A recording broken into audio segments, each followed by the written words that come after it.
And House Leader Kevin McCarthy is making plans for his party to take over control of the House. But in the end, he may not be the one calling the shots. Following a meeting of the Freedom Caucus yesterday, several Republicans suggested they will not support McCarthy's bid for House Speaker.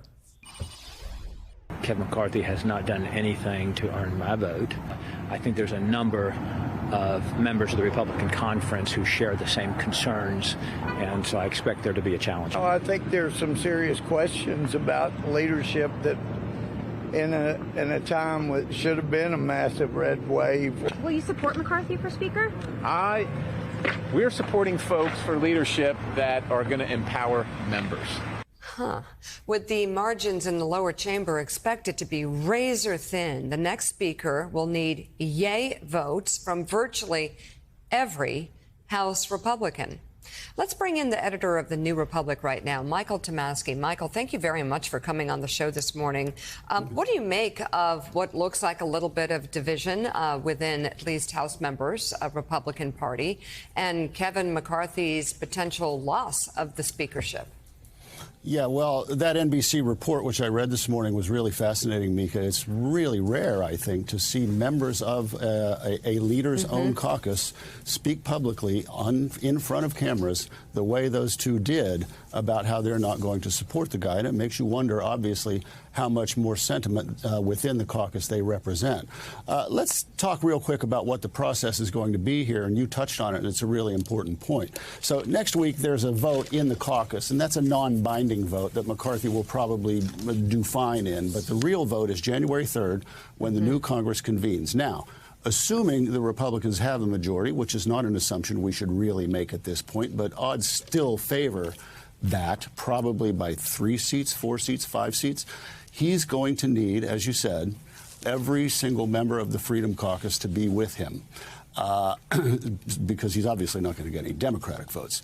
So that means they're going to be able to extract a pretty big price from him as to what his agenda is going to be. They're going to have leverage over him. In other words, similar to the kind of leverage that Joe Manchin and Kyrsten Sinema had over Joe Biden for his first couple of years. So not only does it present the possibility that McCarthy might not even be the speaker if they revolt, but it also tells us that if he does settle them down and make deals and get their votes, it's just going to be a tumultuous train wreck of 2 years. Yeah, clearly, Michael, the Freedom Caucus members, if he is Speaker, are going to extract a lot from him. If you want to be Speaker, you better let us start those impeachment hearings straight away. Let's talk about alternatives. If it's not Kevin McCarthy, David Jolly, former Republican congressman, was here a few minutes ago. He suggested Steve Scalise would be a choice. Who else is out there if it's not McCarthy? I don't know about Scalise. I mean, Scalise has been a pretty loyal McCarthy lieutenant. You know, you have to look at Jordan, Jim Jordan of Ohio. Yeah. He's a leader of the Freedom Caucus, and I think a lot of them follow him. Now, he is one that McCarthy has curried favor with, so he has a relationship. McCarthy has a relationship with Jordan in a way he doesn't with a lot of other Freedom Caucus members. A name I heard was Jim Banks. I don't know how much credibility to put in that, but you know, I think there are other Freedom Caucus names that you might hear, but I think that's kind of a pretty open question at this point. So I'll ask you the question we've been asking this morning. You see some media entities that were very pro-Trump, to say the least, kind of moving away from him. You see some Republicans being outspoken. The Lieutenant Governor of Virginia saying flat out she cannot support him. The voters have spoken in too many ways, in too many elections. Does Donald Trump announce his bid for the presidency next week with the full support of the Republican Party?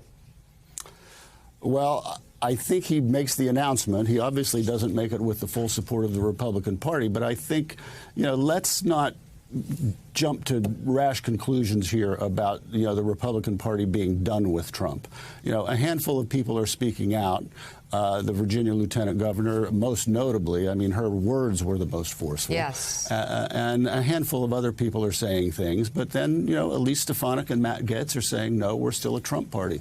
Herschel Walker, obviously, since he wouldn't be where he is without Donald Trump. I don't think Rupert Murdoch is going to call this shot, Mika. I don't think that the right-wing media is going to call this shot, or I don't think Mitch McConnell is going to call this shot. I think at the end of the day, the base is going to call this shot. And Murdoch will follow what the base wants. You know, don't forget, Murdoch had a feud with Trump in 2015 over those things he said about Megyn Kelly. And there was allegedly a war between Trumpland and Foxland, you know, after that. But that got sorted out. This is an opportunity for the Republican Party to dump him, a unique opportunity. There's no question about that because his candidates did so poorly. But I think we're just going to have to wait and see whether Trump still has that hold over the base, because if he does, I think they're going to follow. Editor of The New Republic, Michael Tomasky, thank you very much.